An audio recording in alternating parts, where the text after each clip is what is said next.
कारगुजार सदर बीआरएस वो रुकन असम्बली सिर सिल्ला के तारक रामाराव ने रियासत में किसानों के 2 लाख रुपए तक के ज़राई कर्ज़जात की माफ़ी के वादे की अदम तकमील के जरिए किसान बिरादरी को धोखा देने पर कांग्रेस हुकूमत को शदीद हदफ तनकीद बनाया।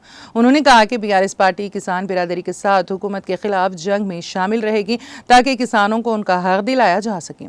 तेलंगाना भवन में पार्टी कायदीन के साथ प्रेस कॉन्फ्रेंस से खिताब करते हुए केटीआर ने कहा कि बीआरएस 22 अगस्त को रियासत के मंडलों में धरने मुनज़्ज़म करते हुए एहतजाजी प्रोग्राम का आगाज करेगी ताकि किसानों के 2 लाख रुपए तक के ज़राई कर्ज़जात की गैर मशरूत माफ़ी के लिए रियासती हुकूमत पर दबाव डाला जा सके।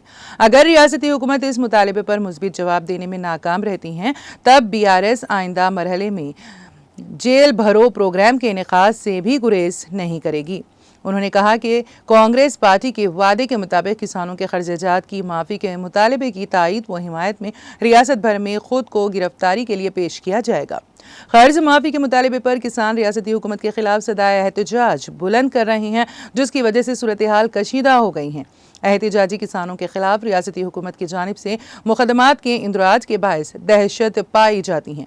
उन्होंने कहा कि आदिलाबाद में किसानों के खिलाफ ताज़ीरात हिंद की मुख्तलिफ दफ़ात 126, 189 और 223 के तहत मुकदमात का इंदराज अमल में लाया गया है। ये दफ़ात सख्त सज़ाओं के साथ साथ 7 साल तक कैद की सज़ा का बायस बन सकते हैं। यही वजह है कि सूरत हाल कशीदा है। किसानों का एहसास है कि उनकी जद्दोजहद के मामले को अहदेदार और मुनासिब तरीके से हल नहीं कर रहे हैं। बेशतर किसान मायूसी का शिकार हैं क्योंकि कर्ज़जात की माफ़ी की हुकूमत की यकीन दहानी के बावजूद उन्हें अभी तक राहत हासिल नहीं हुई है और वो काफ़ी मखरूज हैं। चीफ मिनिस्टर ए रेवंत रेड्डी के काबीनी रफ़्क़ा का हवाला देते हुए के तारक रामाराव ने कहा कि डिप्टी चीफ मिनिस्टर व वज़ीर फाइनेंस मल्लू भट्टी विक्रमार्का ने सच्चाई का एतराफ़ किया है कि कर्ज माफ़ी प्रोग्राम के तहत किसानों को ताहाल 7,500 करोड़ रुपए हासिल हुए हैं। वज़ीर आपाशी उत्तम कुमार रेड्डी ने ऑन रिकॉर्ड बताया कि ज़ायद 17 लाख किसानों के खातों में कर्ज माफ़ी की रकम अभी तक जमा नहीं हुई है। चीफ मिनिस्टर रेवंत रेड्डी और वज़ीर ज़राअत तुम्मला नागेश्वर राव ने किसानों के कर्ज़जात की माफ़ी का अमल मुकम्मल होने का दावा किया है और इन दोनों के अदायाजात दीगर वज़रा के एतराफ़ के बिल्कुल बरक्स हैं। केटीआर ने याद दिलाया है कि चीफ मिनिस्टर रेवंत रेड्डी ने आगाज़ में फसलों के कर्ज़जात की माफ़ी के हिस्से के तौर पर 49,000 करोड़ रुपए दरकार होने का इजहार किया था। बाद इस रकम को घटाकर 31,000 करोड़ रुपए किया गया और फिर मज़ीद घटाकर 17,000 करोड़ रुपए कर दिया गया। ताहम किसानों को फराहम करदा कर्ज़जात की माफ़ी, जैसा कि मल्लू भट्टी विक्रमार्का ने एतराफ़ किया है, सिर्फ 7,500 करोड़ रुपए हैं। ऐसी सूरत हाल में सारी रियासत के किसानों में गम और गुस्से की लहर पैदा हो गई है। केटीआर ने कहा कि बीआरएस के कारकुनान और मुंतखबा नुमाइंदे मवाज़ियात की सतह पर तफसीलात इकट्ठा करने के लिए किसानों तक पहुँच रहे हैं। इसी के हिस्से की एक कड़ी के तौर पर चीफ मिनिस्टर रेवंत रेड्डी के आबाई गांव में भी किसानों से मालूमात हासिल की गई, जिस पर इस बात का पता चला कि तीनों मरहलों में भी 30% से भी कम किसानों के कर्ज़जात की माफ़ी अमल में आई है।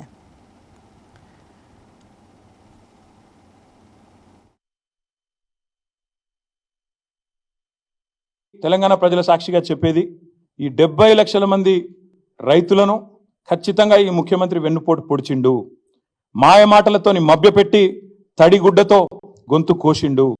100% నిజంగానే నువ్వు చెప్పినట్టు రుణమాఫీ చేసుంటే ఎందుకు తెలంగాణ ఇవాళ రైతుల నిరసనలతో అట్టుడుకుతా ఉంది?